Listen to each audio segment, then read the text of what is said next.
अस्सलामु अलैकुम वरहमतुल्लाहि वबरकातुह।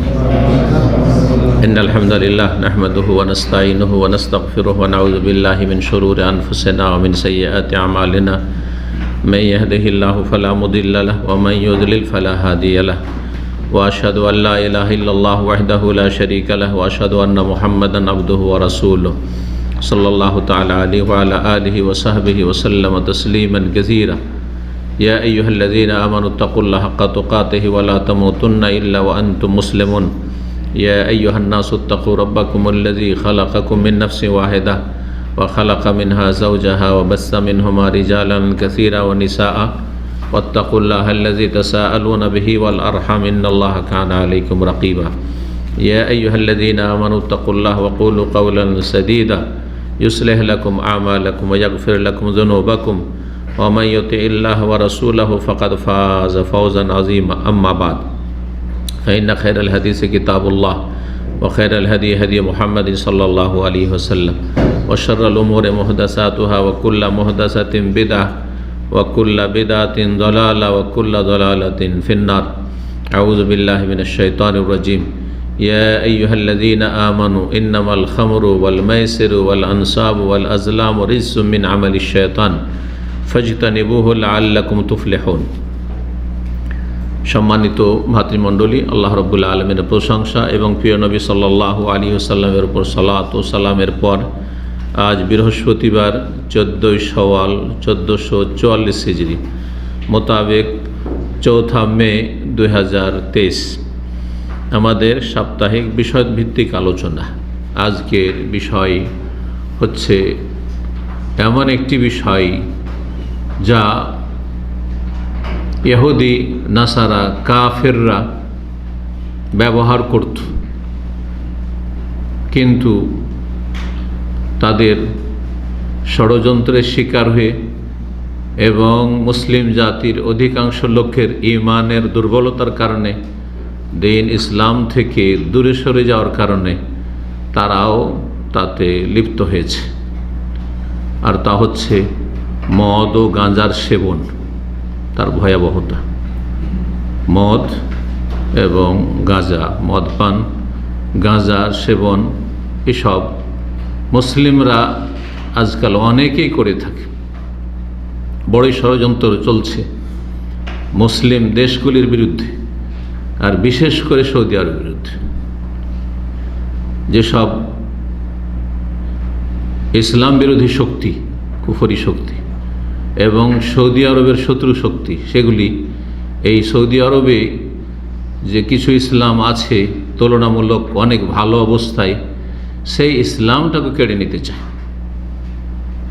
আর নিউ জেনারেশন যুব সমাজকে ধ্বংস করে দিতে চায়। আর এই রোগ সর্বস্তরকে গ্রাস করেছে, নিচু শ্রেণীর মানুষ থেকে শুরু করে বড় বড় সম্ভ্রান্ত পরিবারে, বড় বড় ভালো মানুষের পরিবারে, ধনাঢ্য পরিবারে, যারা রাষ্ট্রীয় ক্ষমতায় রয়েছে তাদের মাঝে, মুসলিম সমাজে, মুসলিম দেশে, তাদের ঘরে এই রোগ ঢুকে গেছে। তাদের ছেলেরা মাদক দ্রব্য ব্যবহার করে, দিনকে ধ্বংস করে, পরকালকে ধ্বংস করে, দুনিয়াকেও ধ্বংস করে, নিজের জীবনকে ধ্বংস করে। মদ এবং গাঁজা, নেশাজাত দ্রব্য, এগুলির ভয়াবহতা অত্যন্ত ব্যাপক। দিন দুনিয়া সব কিছুকে বরবাদ করে। যেই ব্যক্তি এতে লিপ্ত হইল তার সব কিছু শেষ। জি, মান ইজ্জত থেকে শুরু করে, মান সম্মান আছে যারা মদ খায় তাদের সমাজে কোনো মান সম্মান নেই, কিন্তু কিছু লোকেরা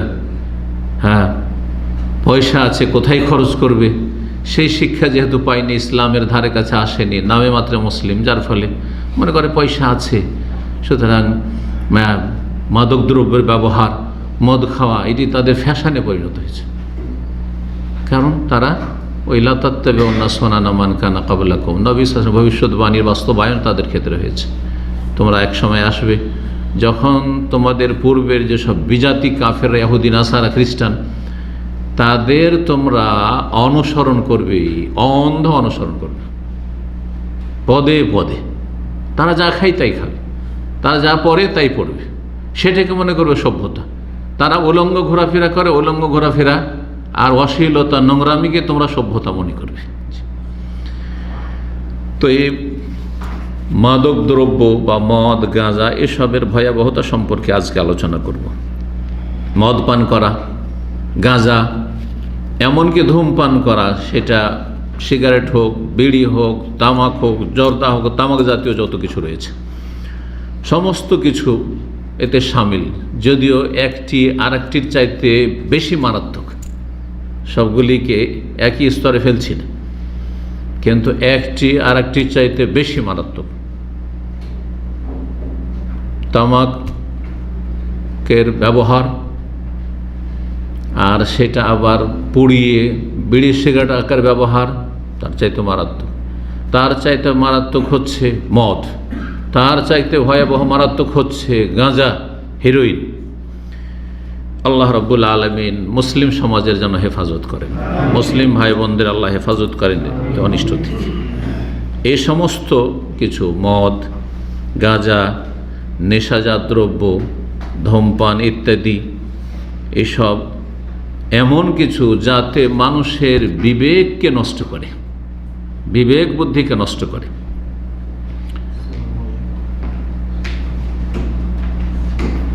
এবং এই জন্য এটি চরম পর্যায়ের অপরাধ। মানুষের আল্লাহ জ্ঞান বিবেক বুদ্ধি দিয়েছেন, তার হেফাজতের আল্লাহ দায়িত্ব দিয়েছেন। আল্লাহ আমাকে জ্ঞান বুদ্ধি দিয়েছেন, বিবেক দিয়েছেন, হিতাহিত জ্ঞান দিয়েছেন, হ্যাঁ, সুস্থ মস্তিষ্কের মানুষ, এটি আল্লাহর নিয়ামত। এই আল্লাহর নিয়ামতের হেফাজত করতে হবে। এই বিষয়টি আলোচনার ক্ষেত্রে সংক্ষেপে শুরুতে বলেনি যে 5টি বিষয় রয়েছে যেগুলিকে ফিকহের ভাষায় আদ-দারুরিয়াতুল খামস বলা হয়। 5টি এমন আল্লাহ প্রদত্ত নিয়ামত, যেই নিয়ামতগুলি মানুষের জন্য অত্যাবশ্যক। সুতরাং সেই নিয়ামতগুলি আল্লাহ দিয়েছেন, সেই নিয়ামতগুলি সংরক্ষণ করা প্রতিটি মানুষের জন্য ফরজ। এই 5টি নিয়ামত আমার আপনার কাছে আছে। একটি নিয়ামত হচ্ছে দিন, আর দিন মানে আল্লাহর মনোনীত দিন ইসলাম। হ্যাঁ, দিনই ইসলামের নিয়ামত সবচেয়ে বড় নিয়ামত, এর হেফাজত করতে হবে।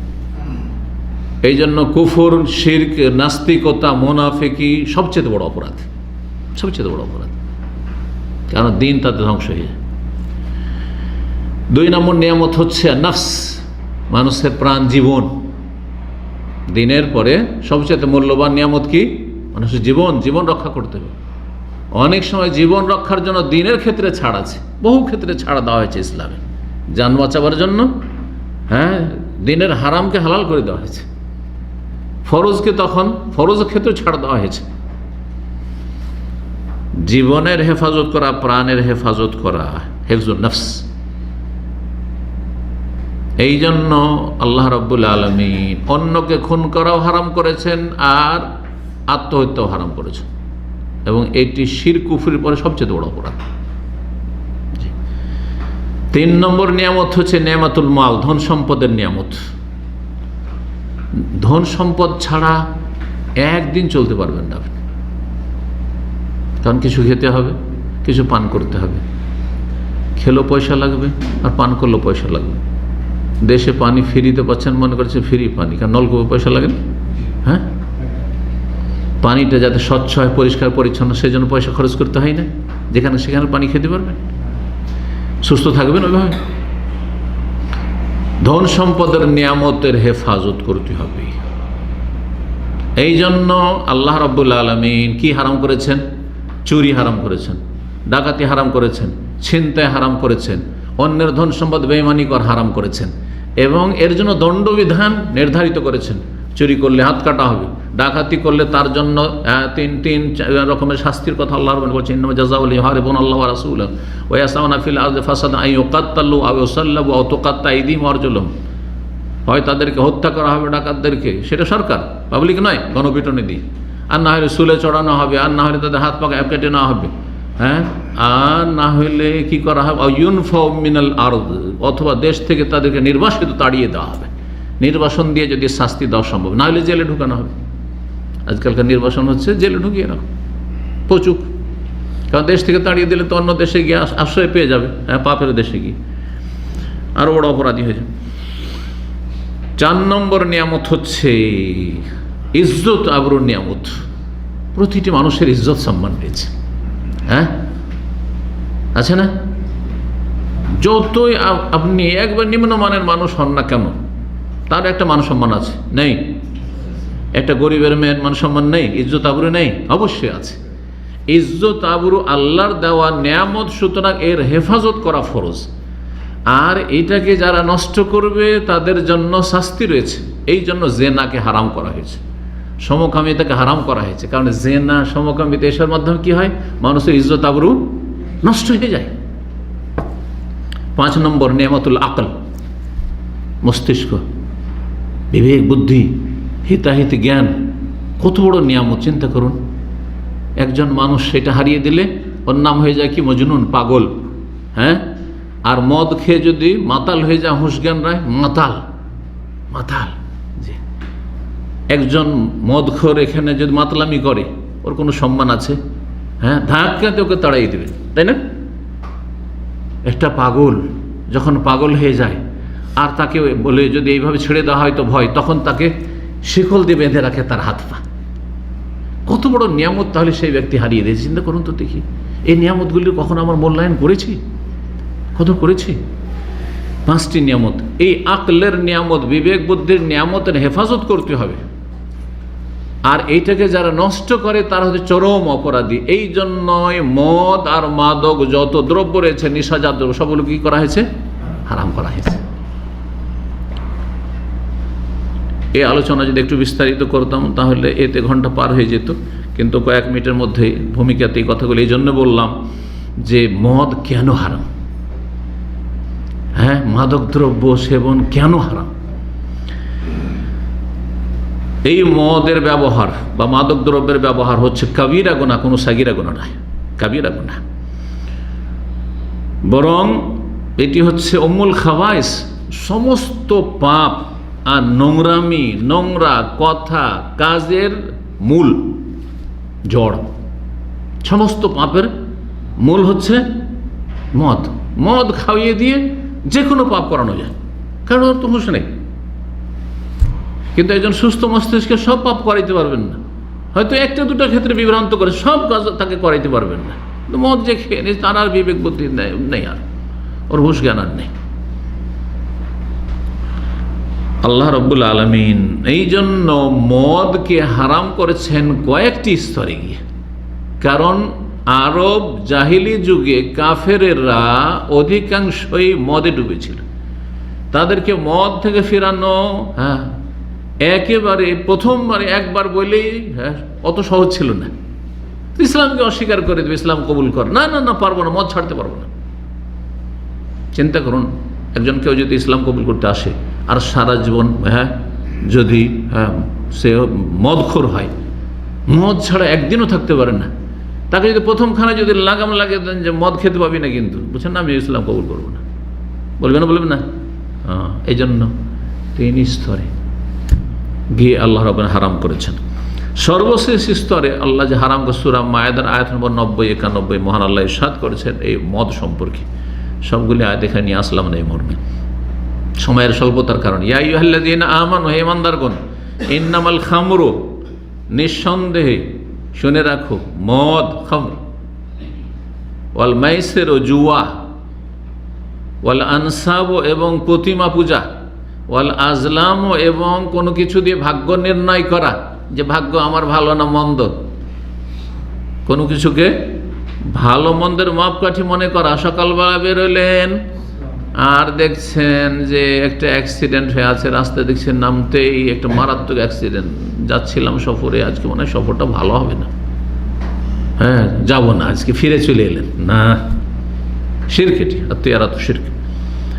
ভাগ্য নির্ণয় করতো জাহিলি যুগের লোকেরা তীর দিয়ে, কোনো কাজে বেরোইতো সফরে, তীর বের করতো, 3 রকমের তীর রেখে, তীরের কভার থেকে এফাল করো, তীর কি জানে, গায়েব জানে।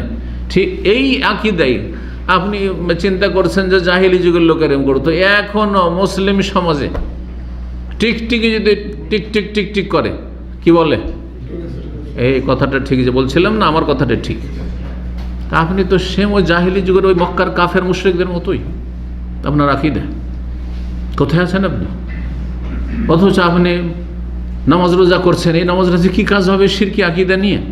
তাহলে টিকটিকির কাছে আপনি অধম, যে আপনি জানছেন না ঠিক না বেটে, কিন্তু টিকটিকি জানছে যে ঠিক। টিকটিকির চাইতে এইরকম শিরকি আকীদার লোকেরা নিকৃষ্ট, এই কথাই তো আল্লাহ কোরআনে বলেছেন। চিন্তা করুন, আপনি ভালো করে বোঝার চেষ্টা করুন। এই সমস্তগুলি 4টি পাপের কথা বর্ণনা করার পরে বলছেন রিজসুন, এগুলি হচ্ছে নাপাক, অপবিত্র, মিন আমালি শয়তান, শয়তানের কর্মকাণ্ড। সুতরাং ফাজতানিবু, তা থেকে তোমরা বেঁচে থাকো, বিরত থাকো, লাআল্লাকুম তুফলিহুন, তাতেই তোমরা মুক্তি পাবে, পরিত্রাণ পাবে, এতেই সফলতা রয়েছে। মুক্তি পাবে আল্লাহর আযাব জাহান্নাম থেকে, এবং সফলতা লাভ করবে জান্নাত লাভের মাধ্যমে। তারপরে আরও সতর্ক করার জন্য, কারণ নাপাক শয়তানের কাজ, তারপরে বেঁচে থাকো, সফলতা আছে, এগুলোতে অনেকেই হয়তো কর্ণপাত করবে না, যাক সফলতা আছে, হইল না হইল, হ্যাঁ। তারপরে আল্লাহ বেঁচে থাকতে বলেছেন, সবটা কি আর পারি? যেমন আজকাল অনেকে বলছে কিন্তু মুসলিম সমাজের ইসলাম পুরোপুরি মেনে চললে 1 পা চলা যাবে না, বলছে না, বলছে না, মানে কিছু মানবো সুবিধা মতো, কিছু মানবো কিছু মানবো না, বলতে পারে কেউ। শয়তানের কাজ, তুমি আল্লাহ তো শয়তানের কাজ মানুষ করে, হ্যাঁ, আমরা কি আর ওইরকম হইতে পেরেছি? আজকাল অনেক মুসলিম বলে না, আমরা কি সেই আলেমদের মতো হইতে পারবো, অথবা ওইরকম পরেজগার হইতে পারবো? কিছু করছি। আর নাপাক, মেলা নাপাকে তো জড়িয়ে আছে, যে কোনো পাপ তো নাপাক। আল্লাহ তখন বর্ণনা করে দিচ্ছেন তারপরে যে শোনো, এতে কি ক্ষতিগুলো, কিছু ক্ষতি তুলে ধরি। এ মদে ইন্নামা ইউরিদু শয়তান, শয়তান চায়, শয়তান সাথে জাহান্নামে নিতে চায়, জান্নাতে যেতে দিতে চায় না। ইউরিদু শয়তান কি চায় দুনিয়ায়? হে মুসলিম সমাজ, হে ইমানদারগণ, আইয়ুকিয়া বাইনাকুমুল আদাওয়াতা ওয়াল বাগদা ফিল খামরি ওয়াল মাইসিরি, মদ আর জুয়ার মাধ্যমে তোমাদের মাঝে শত্রুতা সৃষ্টি করতে চায়। যারা মদ খায়, মদ খেয়ে দেখবেন যে মারামারি ফাটাফাটি, কারণ মাতাল হয়ে আছে দুটি মদ খেয়ে। জুয়া খেলতে খেলতে মারামারি, লড়াই শুরু হয়ে গেল। এই শুনলেন মনে হয় কি স্ত্রী হেরে গেছে, টাকা পয়সা সব তো চলে শেষ হয়ে গেছে, বাজিতে কি হয়েছে, মদে না এতে জুয়া খেলতে গিয়ে স্ত্রী হয়ে গেছে। ভারতের উত্তরপ্রদেশের ঘটনা, এই 2-4 দিন আগের ঘটনা। এটা আমরা ছোটকাল থেকে শুনতাম যে অনেকে জুয়া খেলতে খেলতে স্ত্রীকে হেরে যায়, যে এবার যদি হেরে যায় তো স্ত্রী দিয়ে দিলাম তোকে। আউযু বিল্লাহ, কত নিকৃষ্ট জালিয়ারা, কত নাপাক নোংরা এরা। শয়তান শত্রুতা পয়দা করতে চায় তোমাদের আপোষে, ওয়াসুদ্দাকুম আন যিকরিল্লাহ, এবং আল্লাহর জিকির থেকে তোমাদেরকে বাধাগ্রস্ত করতে চায়। আল্লাহর জিকিরের কাছে যেতে দেবে না, কোরআনের কাছে যেতে দেবে না, নামাজের কাছে যেতে, কারণ মাতাল, মাতালের কি নামাজ আর কি কোরআন, কি দিনই আলোচনা আসবে, আছে না? আসলে তার সেন্স নেই। ওয়ানিস সলাত, আর বিশ্বের সবচেয়ে গুরুত্বপূর্ণ জিকির সলাত, নামাজে বাধাগ্রস্ত করে তোমাদেরকে। ফাহাল আনতুম মুনতাহুন, তাহলে এই এতগুলি ক্ষতি আর এই সব ভয়াবহতা বর্ণনা করলাম। আল্লাহ বলছেন ফাহাল আনতুম মুনতাহুন, তোমরা মদ খাওয়া ছাড়বে না, ছাড়বে না, মাদক দ্রব্যের সেবন বাদ দেবে না, দেবে না। ফাহাল আনতুম মুনতাহুন, যখন এই আয়াত নাযিল হলো, মদিনায় নাযিল হয়েছে। আনাস রাদিয়াল্লাহু তাআলা বলছেন যে নবী সাল্লাল্লাহু আলাইহি সাল্লামের উপর এই আয়াত নাযিল হওয়ার পরে এই আয়াতের ঘোষণা শুনিয়ে দিলেন, আর তারপরে গলিতে গলিতে গিয়ে ঘোষণা করতে বললেন যে মদ হারাম করে দেওয়া হয়েছে, মদ আন্নাল খামরা কাদ হুররিমাত, মদকে হারাম করা হয়েছে, মদকে হারাম করা হয়েছে। কারণ মদিনার অলিতে গলিতে এখনো অনেকে আছে যারা মদ খায়, এখনো পুরোপুরি ছাড়েনি, যে নামাজের সময় খাবো না, বাকি রাত্রে, এরকম অনেকে ছিল। তখন মদের বড় বড় মটকা মাটির তৈরি করা ছিল, সবকে ভেঙে ফেললো। এমন হয়ে গেল যে এত মদ তৈরি করা ছিল, কত তাহলে মদ তৈরি ছিল চিন্তা করুন তো দেখি। ফাজারাত ফি সিকাকিল, মদিনার গলিতে গলিতে মদ বৃষ্টির পানির মতো বইছে, প্রবাহিত। কত মদ ছিল তাহলে, এখান থেকে চিন্তা করুন যে মানব জাতি কত মদের সেবন করে। এখানেও মাঝে মাঝে অপরাধীগুলি ধরা পড়ে, ক্রাইম করে, মদের ফ্যাক্টরি ধরা পড়ে দামামের আশেপাশে, এই সাফা টাফা এগুলোতে বিভিন্ন সময় ধরা পড়ে। আর তারপরে সে খবরগুলি আমরা পাই, সে বিশাল বিশাল অনেকগুলি মটকা, কয়েকটা রোম ভর্তি সেখানে মদের ফ্যাক্টরি রেখেছে, আর মদ তৈরি হচ্ছে। আল্লাহ রাব্বুল এদের অনিষ্টকে দূর করুন, এই খারাপ লোকগুলি থেকে আল্লাহ সৌদি আরবের মতো পবিত্র দেশকে পাক করুন। সূরা মায়েদা আয়াত নম্বর 90-91। রাসূলুল্লাহ সাল্লাল্লাহু আলাইহি ওয়াসাল্লামকে আল্লাহ পাঠিয়েছিলেন এই জন্য যে নোংরা বস্তুকে তিনি হারাম ঘোষণা করবেন আর পাক পবিত্র বস্তুগুলিকে হালাল করবেন। সূরা আরাফের আয়াত নম্বর 157-তে আল্লাহ ইরশাদ করেছেন, ওয়া ইউহিল্লু লাহুমুত তাইয়্যিবাতু ওয়া ইউহাররিমু আলাইহিল খাবায়েস। আর নবীউল উম্মি যিনি, তিনি এই জন্য প্রেরিত হয়েছিলেন মানব জাতির কল্যাণে যে তিনি তাইয়্যিবাত পাক পবিত্রগুলি মানুষের জন্য হালাল ঘোষণা করতে এসেছিলেন, জানিয়ে দেওয়ার জন্য এগুলি তোমাদের জন্য হালাল। ওয়া ইউহাররিমু আলাইহিল খাবায়েস, আর তোমাদের তাদের জন্য খাবায়েস নোংরা বস্তুগুলিকে হারাম করার জন্য এসেছিলেন। আর নবী সাল্লাল্লাহু আলাইহি ওয়াসাল্লাম হাদিসে রয়েছে, হাদিস আমি শুরু করছি তখন সেই হাদিসগুলি আসবে। কয়েকটি হাদিসে এসছে যে আল খামরু উম্মুল খাবায়েস, মদ হচ্ছে সমস্ত খবিশ, নোংরা কথা কাজের এবং নোংরা বস্তুর পাপের খবিশ হচ্ছে পাপ এবং সমস্ত অপরাধ, সমস্ত নোংরামি। তো সমস্ত পাপ এবং সমস্ত নোংরামির জড় শিকড়।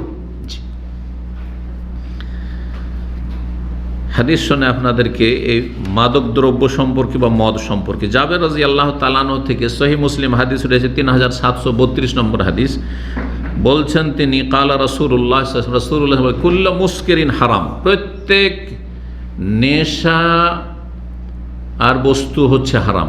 প্রত্যেক এমন বস্তু যাতে নেশা রয়েছে তা হচ্ছে কি করে, নেশাগ্রস্ত করে। প্রত্যেক এমন বস্তু যা নেশাগ্রস্ত করে মানুষকে তা হচ্ছে হারাম। নেশা মানে কি, এটার কিন্তু ব্যাখ্যার প্রয়োজন রয়েছে, কারণ বাঙালি জাতি আবার নেশার অর্থই বুঝে না, ভুল বুঝে। নেশা মানে কি, অধিকাংশ লোককে আমি জিজ্ঞাসা করে দেখেছি, জিজ্ঞাসা করেন যাদের দিনের ওই রকম ভালো জ্ঞান নেই, নেশা মানে কি, বলছে যেটা না খেলে থাকতে পারে না সেটা নেশা। বাঙালি সংজ্ঞা কিন্তু এটা ডেফিনেশন, তাই না? এই জন্য অনেক ভাইয়ের বাঙালিরা আছে যারা চা খায় না, চা খায় না, পানও খায় না, জর্দা তো খায় না, পানও খায় না, সাদা পানও খায় না, চাও খায়, চা পর্যন্ত খায় না। অনেক মেহমান বা এরকম দেখেছি পরিচিত ভাইদের, দীর্ঘ আলহামদুলিল্লাহ সময় মানুষ, কত মানুষের সাথে চলাফেরা হইল, দেখা সাক্ষাৎ, ভাই আসেন চা খান, বলছে শেখ আমার কোনো নেশা নেই, আমার কোনো নেশা নেই। পান খান, বলছে কোনো নেশা নেই আমার, চা পান কোনো নেশাই নেই। চিন্তা করুন তো, তাহলে এর কাছে এই ধরনের কথা যারা বলে এদের সংখ্যা কিন্তু আবার বাঙালি সমাজে বেশি। সুতরাং এইসব সংশোধনের প্রয়োজন রয়েছে। এটাই যদি হয় তাহলে ভাত ছাড়া তো বাঙালি বাঁচতে পারে না, তাহলে ভাত সবচেয়ে বড় নেশা, ঠিক কিনা? আর মাছ ছাড়া বাঙালি হয় না, শুধু মাছটাও বড় নেশা, কথা ঠিক কিনা? বলবেন যে ভাত নেশা, আর বলিও আমরা, আমার ভাতের আজকে নেশা হয়েছে, মানে মনটা ছটফট করছে ভাত খাওয়ার জন্য। এই কয়েকদিন থেকে ভাত খাওয়া হয়নি, তাই না? বিশেষ করে সাদা ভাত, কারণ অনেক সময় আরব দেশে আমরা ওই লাল ভাত, তেলের ভাত একদিন এরকম হয়েই গেল হয়তো কার্যক্রমে, যার ফলে সাদা ভাত না খেলে মনটা যেন ছটফট করে। এটা তো নেশা তাহলে এই সংজ্ঞাতে, তাই না? তাহলে এগুলো হারাম নাকি? কুল্লু মুসকিরিন হারাম, যাতে নেশা সেটাই হারাম। এইভাবে যদি সংজ্ঞা করেন তো কোথা থেকে কোথায় হুকুম, ভাতকেও হারাম করে দিবেন আর মাছকেও হারাম করে দিবেন। হ্যাঁ, যেটাতে যা নবী সাল্লাল্লাহু আলাইহি ওয়াসাল্লাম এর সংজ্ঞা করে দিয়েছে, আল খামরু মা খামার আল আকলা, নেশা মদ সেটা যেটাতে মানুষের আকল বিবেককে ঢেকে ফেলে। এই জন্য খেমার বলা হয়, ওড়নাকে কি বলা হয়, মহিলাদের কি বলা হয়, খেমার বলা হয়, খেমার থেকে খামর। তো খামরকে খামর কেন বলা হয়? কারণ খামরে মদে কি করে, মানুষের বিবেক যে ছিল বিবেকটাকে ঢেকে নেয়।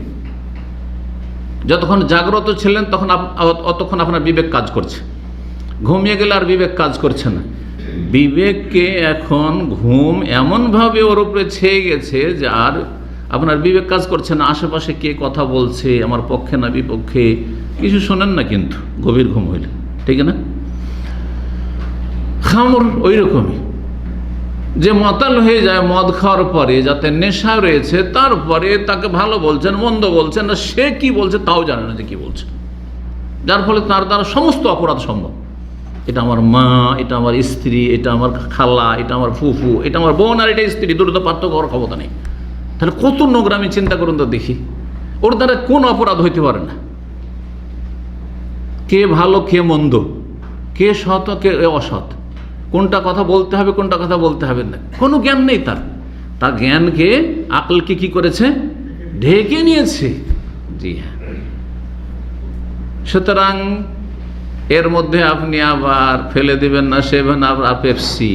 হ্যাঁ, ওই সব বক্তার ফতোয়া নেবেন না যে সেভেন আপ পেপসিও তো নেশা। না না না, নেশা হয়েছে। সেভেন আপ পেপসি যদি কেউ দুটার জায়গায় 4টা খেয়ে নেয়, একটা বড় বোতল খেয়ে নেয়, সে মরে যেতে পারে। হ্যাঁ, মরে যেতে পারে, কিন্তু তার মাতলামি শুরু হয়ে যাবে 3-4টা খেয়ে নিয়েছে সেই জন্য, আর সে পাগল হয়েছে, তার বিবেকটাকে ঢেকে নিয়েছে, এটা হবে? তাহলে বোঝা গেল যে সেভেন আপ পেপসি তার অন্তর্ভুক্ত নয়। হ্যাঁ, যে বুঝেছে সে ভুল বুঝেছে। এই বুঝ কোনো আরব আলেম একজনও বুঝেনি। জি, এই ভ্রান্ত বুঝ।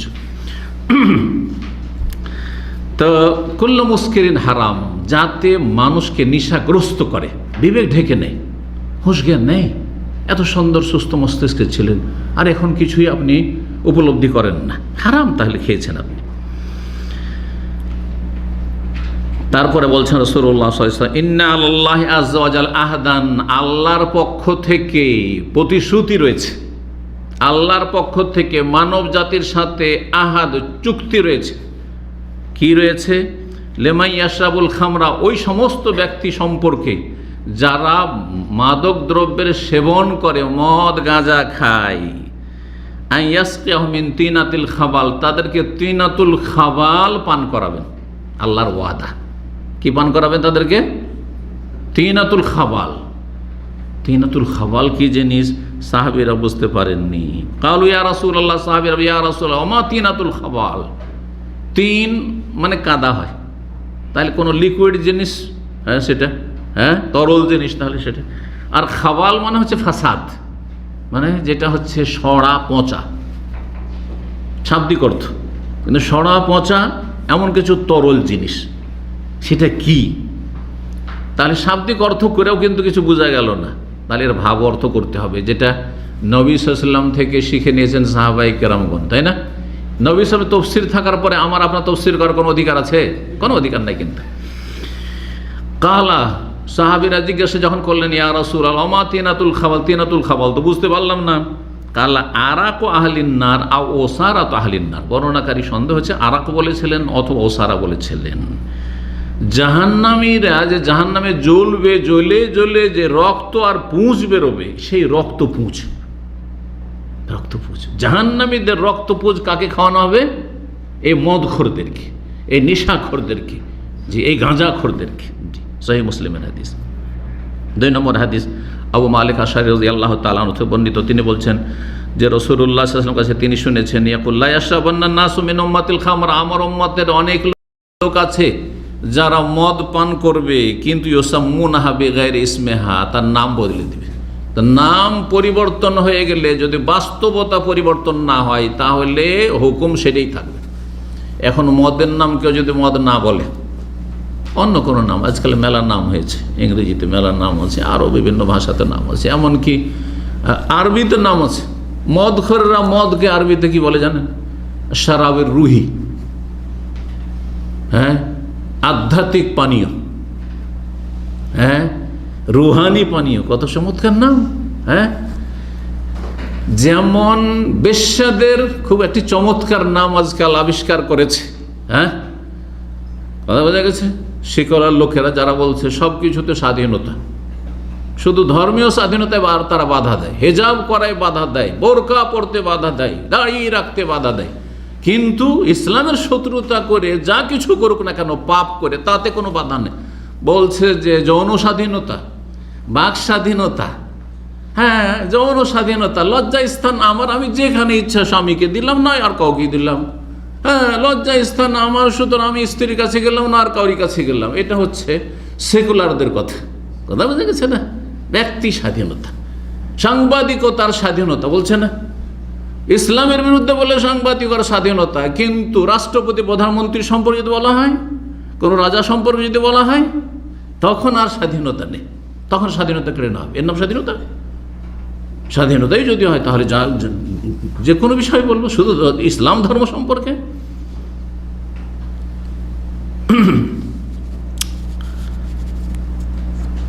গায়ে শক্তি আছে, ক্ষমতা আছে, যা ইচ্ছা তাই বলে নিচ্ছে।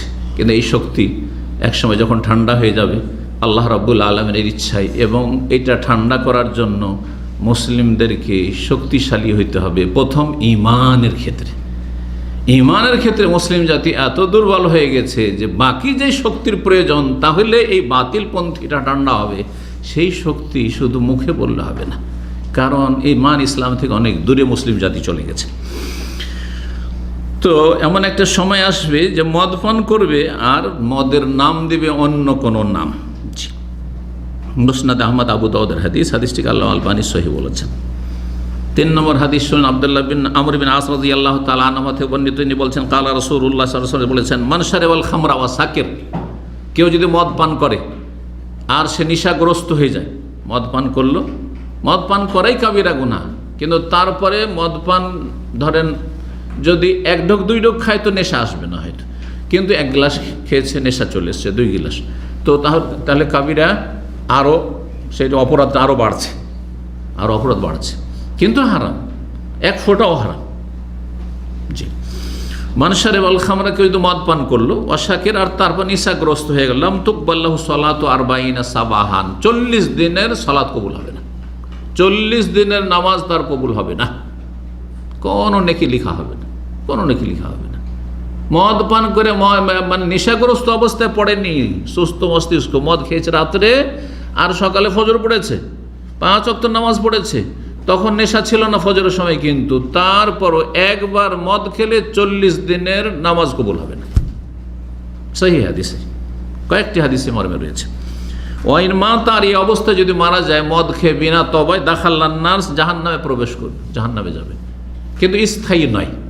খারেজিরা বলছে কাবিরা গুনাহ করলে স্থায়ী জাহান্নামী, মুতাজিলা বলছে স্থায়ী জাহান্নামী, কিন্তু আহলে সুন্নাত ওয়াল জামাত বলছে কাবিরা গুনাহ করে আর কুফরির পর্যায়ে, বড় কুফরিতে যদি না পৌঁছে, ইসলাম থেকে বহিষ্কৃত না হয়, তাহলে সেই ব্যক্তি ফাসিক, সে জাহান্নামে যাবে, কিন্তু অস্থায়ী যাবে, আল্লাহর রহমতে সে ফিরে আসতে পারে, হ্যাঁ, যখন তার পানিশমেন্ট হয়ে যাবে, অথবা আল্লাহর রহমতে।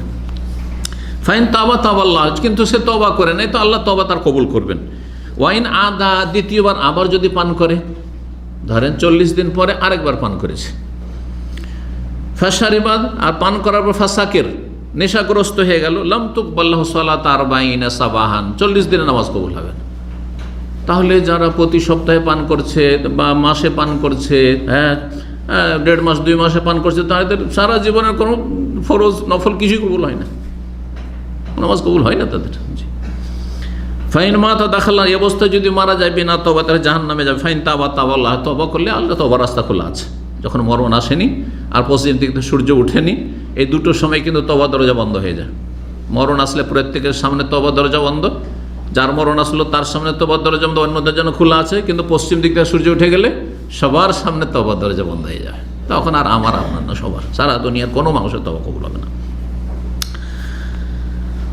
ওয়াইন আদা, আবার যদি পান করে আর নেশাগ্রস্ত হয়েছে, লাম তুকবাল্লাহু সালাতু 40 সাফাইন মাতা দাখালান ফাইন তাওবা তাওয়াল্লাহু ওয়াক্কা। ওয়াইন আদা, আবার যদি পান করে, মানে বারবার 3 বার 4 বার হয়ে গেল, 3 বার হয়ে গেছে, আরও পান করতে আছে, কান হাক্কান আলাল্লাহ, যে মদখোর, 1 বার 2 বার না, যে মদ ছাড়া আর থাকতে পারছে না, মদের এমন হয়েছে যে মদ ছাড়া আর তার চলছে না, যদি এমনটা হয়ে যায়, বারবার ফিরে আসে মদের দিকে, কান হাক্কান আলাল্লাহ, আল্লাহর ওপর ফরজ, হাক্কান আল্লাহ, আল্লাহর ওপর ফরজ কি, আইয়াসকিয়াহু মিন রাদগাতিল খাবাল, রাদগাতুল খাবার, রাদগা নহর, খাবাল, সেই নোংরা নহর থেকে আল্লাহ পান করাবেন, নোংরা কিয়ামতের দিনে, ইয়াউমাল কিয়ামতে। কালু ইয়া রাসূলুল্লাহ, সাহাবীরা জিজ্ঞাসা, ওমা রাদগাতুল খাবাল ইয়া রাসূলুল্লাহ, কালা ওসারাতু আহলিন নার, জাহান্নামীদের রক্তপুঁজ, জাহান্নামীদের শরীর থেকে যে রক্ত পুঁজ বহে বহে পড়বে সেগুলি তাদেরকে পান করানো হবে। এই হাদিসটি ইবনে মাজায় রয়েছে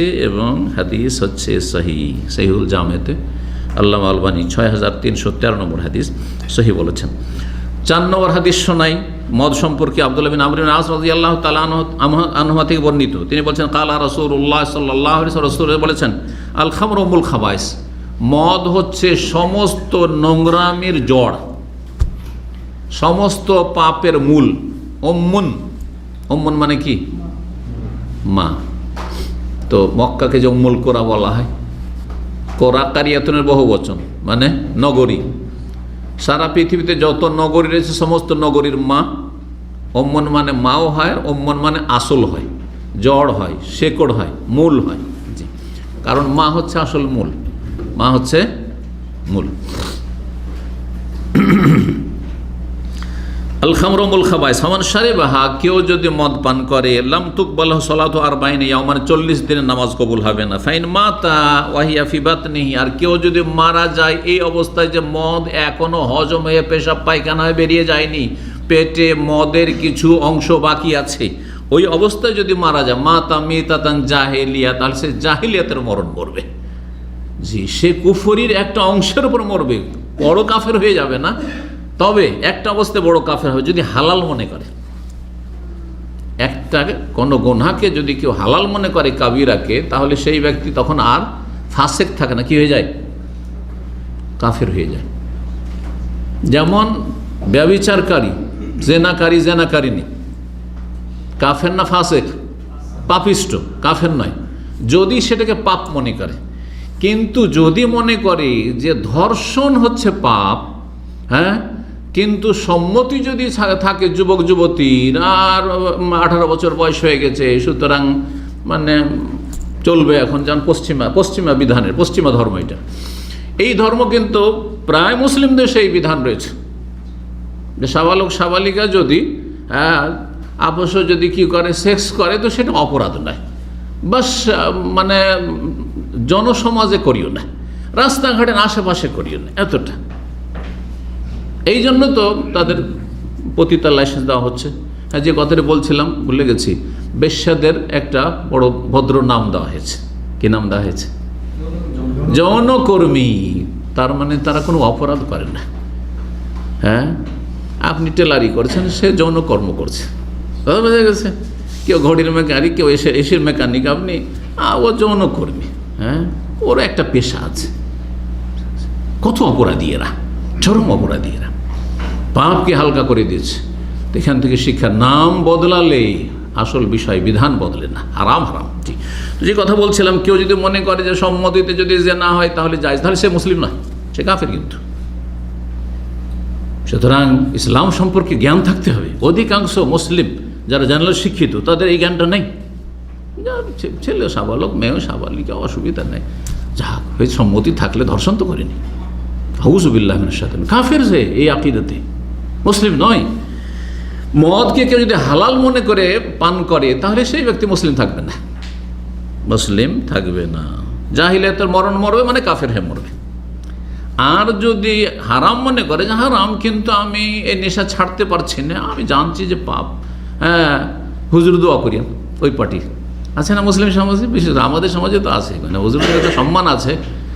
আমল করুক আর না করুক, বেনামাজিকে আমরা দাওয়াত দিতে গিয়ে দেখেছি, ভাই নামাজটা পড়িয়ে, নামাজ পড়েন তো, হুজুর দোয়া করি। নতুন লোক গেছি, দাওয়াতের এমন একটা স্তর ছিল, ক্যাম্পে গিয়েছি, ভাই দেখছি একটু শিক্ষিত ছেলে, নামাজ পড়িয়েন, হুজুর দোয়া করি। আমার দোয়া দিয়ে কাজ হবে? আপনার কর্ম করতে তখন দোয়া কাজ হবে, শুধু দোয়া দিয়ে কাজ হবে না। আপনার কর্ম আমার দোয়া, আর আপনার দোয়া আগে, আপনার দোয়া পরে আমার দোয়া। কারণ আমার দোয়াটা আপনার ভাড়াইটা, আর আপনার দোয়াটা আপনার নিজের, সেটা যে অন্তর থেকে করেছেন আপনার জন্য, ওই অন্তর থেকে আমার দ্বারা করা সম্ভবই না। যে কল্যাণটা আমি আমার জন্য চাইবো, সেটা আপনার জন্য চাওয়াটা সেটা সম্ভব না, আপনি আমার জন্য সেটা পারবেন না। জি, কারণ মানুষের কাছে নিজের জানটা সবচেয়ে প্রিয়, নিজের জীবনটা সবচেয়ে বেশি প্রিয়। এই জন্যই তো বলা হয়েছে নিজের জান চাইতে, জীবন চাইতে বেশি আল্লাহ এবং রসুলকে ভালোবাসতে। হ্যাঁ, দিনের ক্ষেত্রে। জি, তো নবী সাল্লাল্লাহু আলাইহি কি বলছেন, জাহিলিয়াতের মরণ হবে কেউ যদি মদ পেটে নিয়ে মারা যায়। তাবরানির আওসাত, তাবরানির 3টি কিতাব রয়েছে, তাবরানি রাহিমাহুল্লাহ, যেটা মাঝারি সাজের তাবরানি, এটা তাবরানি ফিল আওসাত বলা হয়, আর তাবরানি আল মোজামুল কবির, আল মোজামুল আওসাত, আল মোজামুস সাগীর, ছোট্ট একটি হাদিসটি হাসান, আল্লামা আলম রাহিমাহুল্লাহ সহিহুল জামিতে বলেছেন। 5 নম্বর হাদিস শোনায় আপনাদেরকে, যে হাদিসটি মারফু হচ্ছে জয়ীফ। জয়ীফ হাদিস তো আমরা বয়ান করি না, কিন্তু যদি অবস্থা বয়ান করি তাহলে জায়েজ, 1 নম্বর কথা। 2 নম্বর কথা যে মারফু জয়ীফ নামে, মানে নবী সাল্লাল্লাহু আলাইহি ওয়াসাল্লাম এই কথাগুলি বলেননি, কিন্তু মওকুফান অর্থাৎ সাহাবীর বক্তব্য, তিনি এই ঘটনাটি শুনেছেন, যেটি প্রাচীনকালে কখন এইরকম হয়েছে। প্রাচীন যুগে ইসলাম আসার পরে 1400 বছর আগে, তার আগে কোনো সময় ঘটেছে, আর যারা আহলে কিতাব ইসলাম গ্রহণ করেছেন তাদের কাছ থেকে এই তথ্যটি সাহাবী জেনেছেন। সাহাবীকে উসমান রাদিয়াল্লাহু তাআলা আনহু, 3য় খলিফা রাশিদ, তিনি বলছেন, ইয়াকুল ইজতানিবুল খামরা, উসমান রাদিয়াল্লাহু আনহু বলছেন তোমরা মদ থেকে বেঁচে থাকো, ফাইন্না উমুল খাবাইস, কারণ সেটি হচ্ছে সমস্ত পাপের মূল। তারপরে একটি ঘটনা বর্ণনা করছে, ইন্নাহু কানা রাজুলুন মিম্মান খালা কাবলাকুম, তোমাদের পূর্বে যেসব জাতিরা ছিল ইহুদি খ্রিস্টান, তাদের মধ্যে জনৈক ব্যক্তি ছিল, তাআব্বাদা, সে বড় কঠিন পরিশ্রম করে ইবাদতবন্দি করত। আগের লোকেরা যারা কঠিন পরিশ্রম করে ইবাদতবন্দি করত, তারা সংসার ত্যাগী হয়ে যেত, বনে জঙ্গলে একটা ঝুপড়ি তৈরি করে নিল, আর সেখানে রাত দিন ওখানে দুনিয়ার ভোগ বিলাস, কোনো কিছু না, খাওয়া দাওয়া যা কিছু আছে শুকিয়ে একেবারে হাড্ডির সাথে চামড়া লেগে যাচ্ছে, ওইভাবে ইবাদত করছে। এইরকম করত, সংসার ত্যাগী হয়ে যাওয়া। ওমর রাদিয়াল্লাহু তাআলা যখন প্যালেস্টাইনে গেছিলেন বাইতুল মুকাদ্দাস বিজয়ের পরে, তখন রাস্তায় ওই রকম একজন খ্রিস্টান ধর্মযাজককে দেখেছিলেন, যে সংসার ত্যাগী হয়ে ইবাদতবন্দি করছে, আর কঠিন পরিশ্রম করে ইবাদত করার কারণে হয়েছে কি, তার শরীর শুকিয়ে হাড্ডির সাথে চামড়া লেগে গেছে, গোশত নেই, এই অবস্থা। কত কঠিন পরিশ্রম করেছে, আর না খেতে চিন্তা করত। দেখার পরে আয়াতটি পাঠ করে সূরা গাশিয়ার, আমেলাতুন নাসিবা তাসলা নারান হামিয়া, সূরা গাশিয়ার আয়াত পড়েছিলেন। আমেলা, এরা কত কঠিন পরিশ্রম করে। নাসিবা, আমেলা মানে আমলকারী, কিছু মানুষ হবে যারা আমলকারী, আমল করবে, বেআমল না। আর নাসিবা, কঠিন পরিশ্রম করে, কঠোর পরিশ্রম করে আমল করবে, তারপরেও পরিণাম কি হবে, তাসলা নারান হামিয়া, জ্বলন্ত উত্তপ্ত আগুনে তারা প্রবেশ করবে। এরা হচ্ছে এরা, কত কঠিন। এই জন্য যারা শিরিক বেদাতে ধর্ম পালন করেন, ধর্মের নামে বেদাত করছেন, ধর্মের নামে শিরিক করছেন, ভ্রান্ত ধর্ম পালন করছেন, ধর্মকর্ম তো অনেক কিছুই করছেন, কত হজ আর কত উমরা করলেন, আর এসে মদিনায় এসে মাদাদ ইয়া রাসূলুল্লাহ, রাসূলুল্লাহর কাছে সাহায্য চেয়ে দিলেন। হ্যাঁ, ধর্মকর্ম করছেন, আর বেদাত মিশানো, বেদাত ছাড়া কোনো ইবাদত হয় না, সমস্ত বরবাদ হয়ে যাবে শিরক বেদাতের কারণে। শেষে কি হবে, কঠিন পরিশ্রম, আমেলাতুন নাসিবা তাসলা নারান হামিয়া, কঠিন পরিশ্রম করে 1 ওয়াক্ত নামাজ ছাড়েননি, তাহাজ্জুদও ছাড়েননি, সালাতুদ দুহাও ছাড়েননি, আর আওয়াবিনের মাগরিবের পরে বেদাতও আদায় করেছেন, সালাতুত তাসবিহও করেছেন, কত কি যে করেছেন, কিন্তু তাসলা নারান হামিয়া, বেদাতি আকীদা আমলের কারণে জাহান্নামে যেতে হবে। আল্লাহ হেফাজত করুন। এই জন্য তাওহীদ ভিত্তিক ইবাদত হইতে হবে, সুন্নাহ ভিত্তিক ইবাদত হইতে হবে, নবীর তরিকা জানতে হবে, এবং এক আল্লাহর জন্য হইতে হবে, নবী সাল্লাল্লাহু আলাইহি ওয়াসাল্লামের তরিকায় হইতে হবে। আল্লাহ তৌফিক দান করেন। তো এই লোকটি কঠিন পরিশ্রম করে ইবাদত করত। ফাআলিকাতহু ইমরাতুন গাওয়িয়া, কিন্তু একজন বেশ্যা মহিলা তার পিছনে লেগে যায়, তার জন্য পাগল হয়ে যায়। মহিলা অনেক সময় পুরুষের জন্য পাগল হয়, পুরুষ মহিলার জন্য যেমন পাগল হয়, অনেক মহিলা আছে কোনো পুরুষের জন্য পাগল হয়। প্রেম কখনো 2 পক্ষ থেকে হয়, প্রেম কখনো 1 পক্ষ থেকে হয়। তো এই মহিলা তার জন্য পাগল হয়ে যায়। ফারসালাত ইলাইহা জারিয়াতাহা, তার এক দাসী ছিল, তাকে পাঠালো ওকে নিয়ে আসার জন্য, যে কোনো রকম করে ওকে আমার বাড়িতে নিয়ে আসা। ফাকালাত, ওকে বলে পাঠিয়েছিল ওই দাসীকে, তুমি গিয়ে বলবে যে একটা বিষয়ে আপনাকে একটু সাক্ষী থাকতে হবে, তো একটু সাক্ষী থাকার জন্য আসেন, একটু এখানে প্রত্যক্ষ করবেন। ইন্না নাদুকা লিশ-শাহাদা, আপনাকে সাক্ষী থাকার জন্য, সাক্ষী হওয়ার জন্য ডেকেছি, তো চলেন। তো ভাবলেন যে তো যাই উপকার করে আসি একটু। ফান্তালাকা মা জারিয়াতিহা, ওই দাসীর সাথে ওই বাড়িতে চলে গেল, মহিলার বাড়ি। জানেন না যে মহিলা কিন্তু আমাকে ফাঁসাবে, মহিলা ফাঁসাবার জন্য কিন্তু আমাকে ডেকেছে। এই জন্য সাবধান মহিলাদের ফিতনা থেকে। সোশ্যাল মিডিয়াতে আপনি পেলেন একটা মহিলার নাম্বার, ওর পিছনে লেগে গেলে ও তো চায় যে আপনাকে ফাঁসাবে। কোনখান থেকে কত সম্মানিত ব্যক্তি ছিলেন আর কত আপনার মান মর্যাদা ছিল, সমস্তকে ধূলিসাৎ করে দিলেন আপনি। নারী ফিতনা বড় মারাত্মক ফিতনা, আল্লাহ হেফাজত করুন আমাদের। তো তারপরে যেমনই বাড়িতে ঢুকেছে এই লোক, করলাম দেখালো বাবা নাক লাগাতো, যেমনই ঢুকেছে, যেমন ঢুকে দরজা বন্ধ করে, যেমন ঢুকে এই দরজার পরে দরজা তার মানে ধনী মহিলা ছিল, হ্যাঁ সচ্ছল ঘরের মহিলা ছিল, সবগুলি দরজা দিল বন্ধ করে। হাত্তা আফজার ইমরাতিন ওয়াদিয়া, এমন এক সুন্দরী রমণীর কাছে গিয়ে পৌঁছেছে। ওই মহিলা খুব সুন্দরী সুশ্রী ছিল। ইন্দাহা গোলাম অবাতিয়াত খামরিন, তার কাছে একটা বাচ্চা রয়েছে, বালক, আর সামনে একটা পাত্রে মদ রয়েছে। ফাকালাত, ওই মহিলা বল, ইন্নি ওয়াল্লাহ মা দাওয়াতুকাল ইশহাদা, আপনাকে কোনো কেসের জন্য সাক্ষী থাকার জন্য ডাকিনি, কোনো সমস্যার জন্য। ওয়ালাকিন দাওয়াতুকা লিতাকা আলাইয়া, আপনাকে এই জন্য ডেকেছি যে আপনার জন্য আমি পাগল হয়ে গেছি, আমার সাথে আপনি ব্যভিচার করুন, আপনি আমার সাথে কুকাজ করুন। আও তাশরাবু মিন হাযিল খামর, আর যদি নারাজি হন, না করেন, তাহলে আর একটা অপশন হচ্ছে যে আপনি মদ খান, ব্যভিচার করেন, আর না হলে মদ খান, কোনো একটা করতে হবে, না হলে যেতে দেবো না, ফাঁসিয়ে দেবো, এক সমস্যা।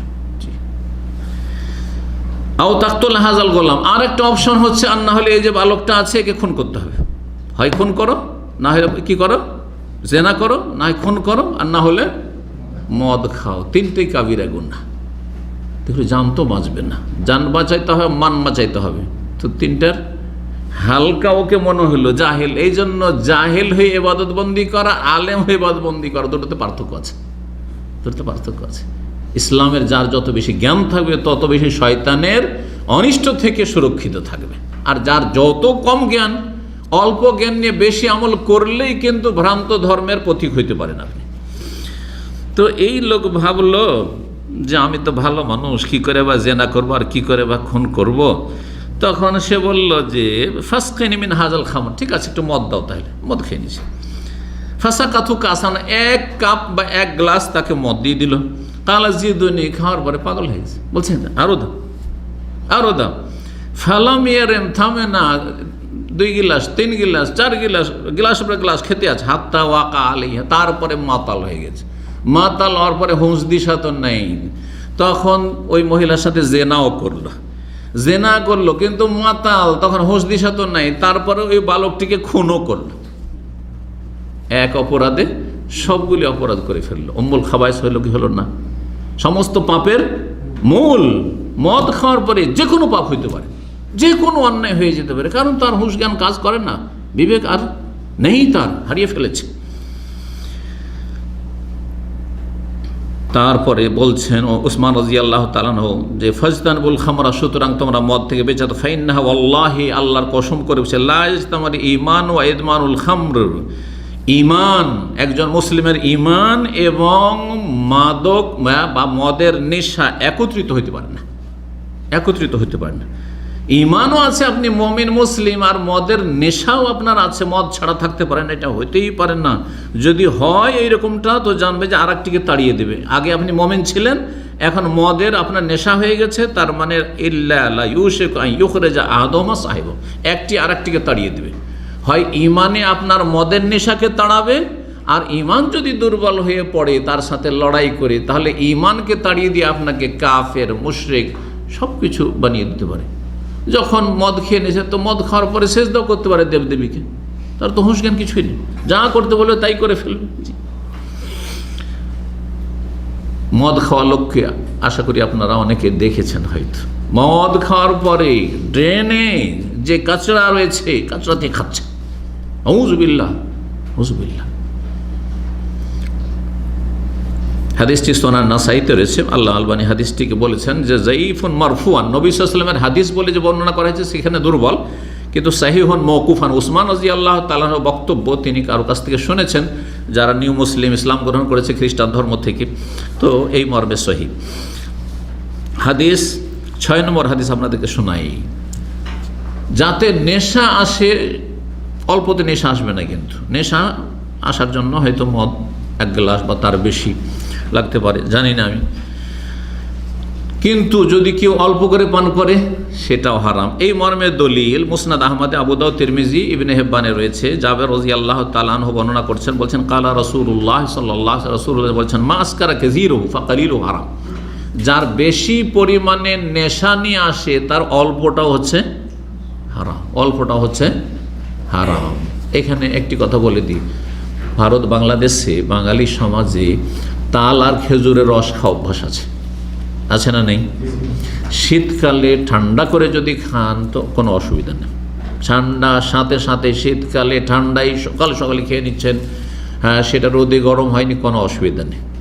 এই ক্ষেত্রে আমার কিছুটা অভিজ্ঞতা এই জন্য আছে যে আমি প্রথম পড়াশোনা মদিনারও বেশ কিছু আগে 2 বছর শিক্ষকতা করেছি এমন একটা এলাকায়, যে এলাকায় অধিকাংশ মুসলিমরা এই তালের গাছ তাদের অনেক বেশি, ওই এলাকায় বরেন্দ্র এলাকা, আর ওই এলাকায় অনেকেই এই তালের রসকে গরম করে যখন তাদের ফেনা ফেনা হয়ে নেশা চলে আসতো তারপরে সেটা মদ হিসাবে ব্যবহার করত, মদ খেত, আর তারা নেশাগ্রস্ত হইত।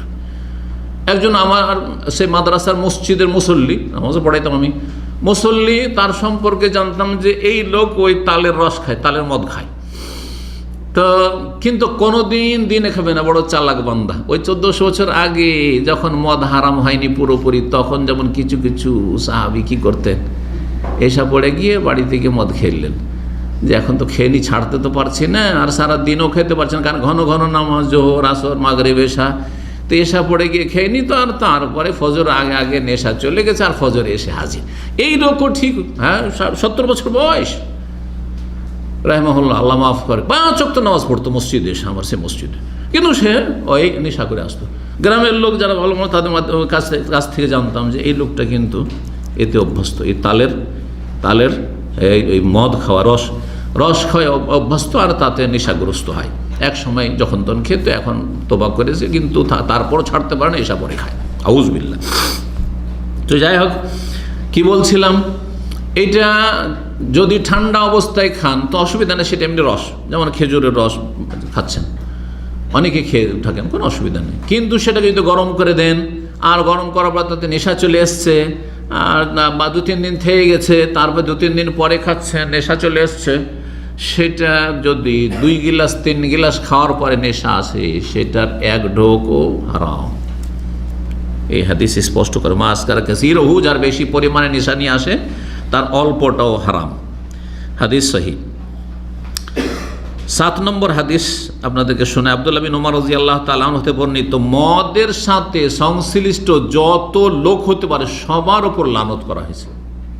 10 রকমের লোকের কথা এখানে হাদিসে উল্লেখ করা হয়েছে, আর এটা দিয়ে বোঝানো হয়েছে যে মদের সাথে সংশ্লিষ্ট যে কোনো ব্যক্তি, তার উপর আল্লাহর লানত রয়েছে, মানে আল্লাহর রহমত থেকে তারা বঞ্চিত, এ কথা আল্লাহ ঘোষণা করেছেন।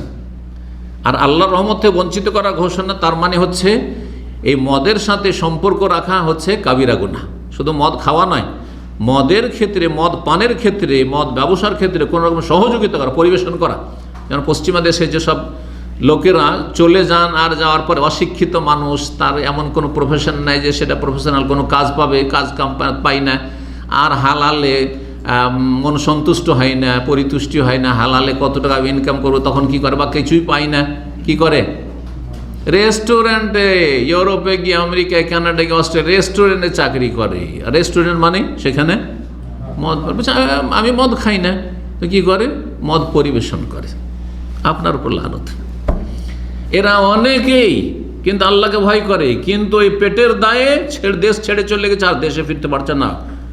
ফিরতে পারবে, কিন্তু ওই ইমান যে নেই মজবুত, সেই জন্য এত কষ্ট করে আবার বাংলাদেশে ভিড়ভাড়ে থাকবো, হ্যাঁ এত কষ্ট করে আবার কি উপমহাদেশে, না ওখানেই থাকবো, যার ফলে ওই মদের দোকানে চাকরি করছে, রেস্টুরেন্টে চাকরি করছে, মদ পেশ করছে, শুকর গোস্ত পেশ করছে, আল্লাহর ভয়ও আছে, যার ফলে ওদের অনেকে আছে মাঝে মাঝে নিজের গুনহার কাফফারার জন্য হজ উমরা করতেও আসে, হজ উমরাও করে যায়, আর ওইদিকে মদের দোকানে চাকরিও করে, রেস্টুরেন্টে চাকরিও করে। আউযুবিল্লাহ।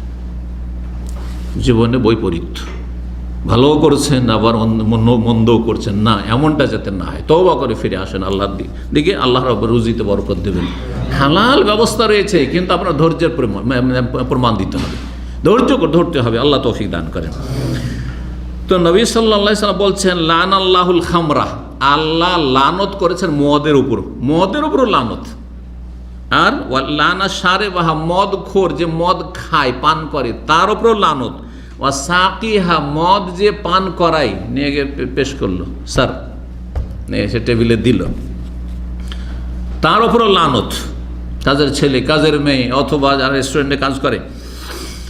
ও আসে রাহা, আর যে মদ কি করে, মদের রস তৈরি করে। মদ তৈরি হয় বিভিন্ন জিনিস থেকে, তার মধ্যে একটা ফলমূল থেকে হয়, ফলমূল রস থেকে, যে সেই রসটা জুস করলো, সেই জুসটা তৈরি করলো, আর জানছে উদ্দেশ্য কি তৈরি করার, যে এটা মদ তৈরি হবে, সেই জন্য তৈরি করা হচ্ছে।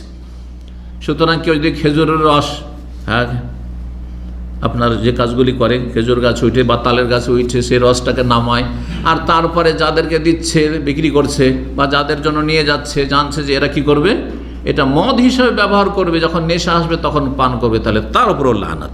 আসে রাহা, যে কি করলো, আসে রাহ, মুতাসির। আসের আর মুতাসির দুটো শব্দ কাছাকাছি শব্দ, এই জন্য এর ব্যাখ্যা করতে গিয়ে ওলামারা বলেছেন যে একজন বলল যে আমার জন্য তুমি কি করো, কিছু ফল ফ্রুট জুস করো, অর্ডার করলো, আর আরেকজন করলো।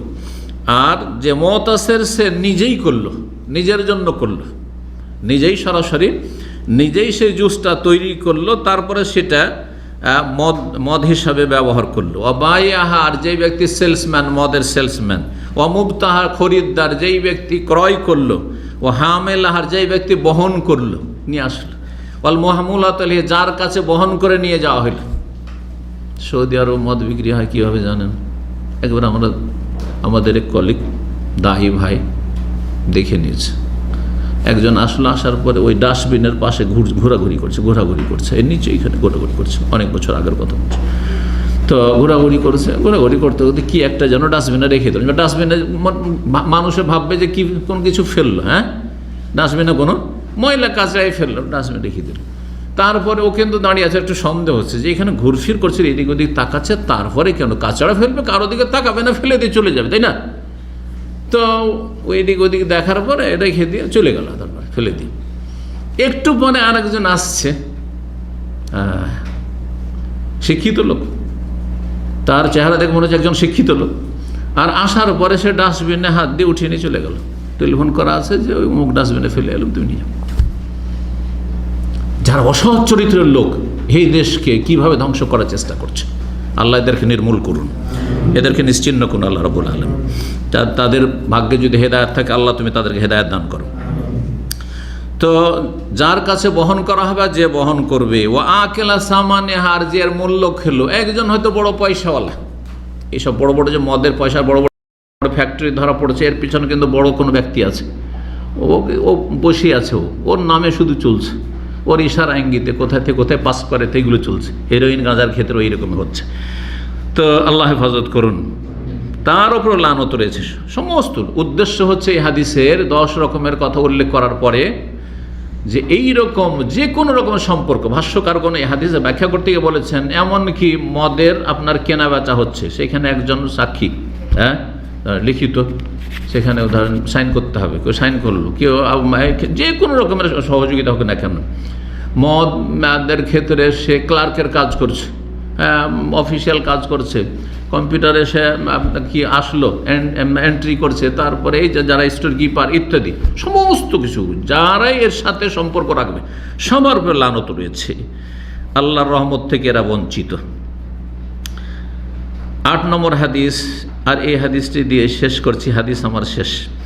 নবী সাল্লাল্লাহু আলাইহি ওয়াসাল্লাম বলেছেন, লা তাশরাবিল খামরা, মদ খেও না তোমরা, মদ খেও না। ফাইন্নাহা মিফতাহু কুল্লি শার, প্রত্যেক অনিষ্ট, প্রত্যেক মন্দ, প্রত্যেক অনিষ্ট, প্রত্যেক পাপের চাবি হচ্ছে মদ, প্রত্যেক অন্যায়ের চাবি হচ্ছে মদ। ইবনে মাজাহ এই হাদিসটি রয়েছে, এবং হাদিসটিকে আল্লামা আলবানী রাহিমাহুল্লাহ 7334 নম্বর হাদিস সহিহুল জামেতে সহিহ বলেছেন। মদের ক্ষতিকর দিকগুলি কিন্তু কোরআনে কারীমের আয়াতের আলোকে আমি উল্লেখ করেছি। আবার সেগুলি রিপিট করে দিয়ে আলোচনা আজকে শেষ করছি। 1 নম্বর, আল্লাহ কি বলেছেন? রিজসুন, মদ হচ্ছে নাপাক। নাপাকি 2 রকমের। এক হচ্ছে নাজাসাতুল আইন, যেমন রক্ত, নাপাক না? নাপাক নয়। হ্যাঁ, রক্ত যদি গায়ে লাগে নাপাক হবে না? পেশাব, পায়খানা, হ্যাঁ, শুকরের গোস্ত, নাজাসুল আইন, শরীরে লাগলে, কাপড়ে লাগলে নাপাক হয়ে যাবে। মদ কাপড়ে লাগলে নাপাক হবে কিনা মাসলা ইখতিলাফ রয়েছে। তাহলে এই নাজাস মানে নাজাসে আইন যদি না হয়, তাহলে অনুভূত যে হিস্সি নাপাকি না থাকলে এটি হচ্ছে হুকমে বিধানগত নাপাক, যে এটি হচ্ছে নোংরা বস্তু, নোংরা বস্তু। যেহেতু মাসলা ইখতিলাফ রয়েছে যে আসলে মদ নাপাক কিনা, রক্ত, পেশাব, পায়খানার মতো। 2 নম্বর হচ্ছে আল্লাহ কি বলেছেন? মিন আমালি শয়তান, কাজটি কার? শয়তানের কাজ। ভালো মানুষের কাজ হইতেই পারে না, কারণ এটি হচ্ছে শয়তানের কাজ। আর শয়তান সবসময় হ্যাঁ মানুষের কি করে? ভালাই করে। ইন্নাহু লাকুম আদুউম মুবিন, ইন্নাশ শায়তানা লাকুম আদু, শয়তান তোমাদের শত্রু। ফাত্তাখিযু আদুওয়া, শত্রুকে শত্রুই ভাবিও। শত্রুকে যদি শত্রু না জানো তাহলে কখন যে ক্ষতি করে দেবে বুঝতেই পারবেন না। কিন্তু শত্রুকে আগে থেকে যদি জানা থাকে তাহলে ওকে কোনো রকমের লিফটই দেবেন না, চান্সই দেবেন আপনার কাছে আসার। 3 নম্বর আল্লাহ কি বলেছেন? যে ফাজতানিবু, বেঁচে থাকো। হ্যাঁ, বেঁচে থাকো, আল্লাহ নির্দেশ এই মদ থেকে বেঁচে থাকে। তাতে না বেঁচে থাকলে কি হবে? সর্বনাশ হবে। আর বেঁচে থাকলে লাআল্লাকুম তুফলিহুন, সফল হবে, জান্নাত লাভ করতে পারবে যদি মদ থেকে বেঁচে থাকো। আর সফলতা লাভ করবে না, জাহান্নামে যেতে হবে যদি মদ পান করো। এই আয়াত দ্বারা স্পষ্ট হয়েছে। 4 নম্বর যে বিষয়টি, সেটি হচ্ছে যে মদের ক্ষতিকর একটি দিক হচ্ছে সামাজিক ক্ষতি, পারিবারিক ক্ষতি, যে আপোষে শত্রুতা, কলহ, বিবাদ তৈরি হয়। হ্যাঁ, এই মাদক দ্রব্যের ব্যবহারের কারণে বাপ মায়ের সাথে কত রকমের জুলম অত্যাচার করে ছেলেরা যারা মদখোর। বাপ ছেলে মেয়েদের সাথে কত দুর্ব্যবহার করে মদখোর বাপ। স্ত্রীর উপর কত জুলম অত্যাচার করে না? টাকা পয়সা বাপ দিচ্ছে না, মা দিচ্ছেন না, কত কি যে করে, খুনও করে দিচ্ছে অনেক সময় টাকা পয়সার জন্য। এমন নেশা হয়েছে, মদ আর গাঁজার নেশা হয়েছে। এই কথাই আল্লাহ কোরআনে কারিমে তুলে ধরেছেন। জি, 5 নম্বর যে বিষয়টি আল্লাহ কোরআনে উল্লেখ, সেটা হচ্ছে ওয়াসুদ্দাকুম আন যিকরিল্লাহ ওয়া আনিস সালাত, আল্লাহর জিকির আজকার থেকে দূরে করে দেয়। তুমি আল্লাহ থেকে দূরে, আল্লাহ থেকে সম্পর্কহীন হয়ে যাবে। মদ খাওয়া, জুয়া খেলা, তার মানে আল্লাহর সাথে সম্পর্কহীনতা, সম্পর্ক শেষ হয়ে যাও। আল্লাহ রাব্বুল আলামিন যেন আমাদের সকলের হেফাজত করেন।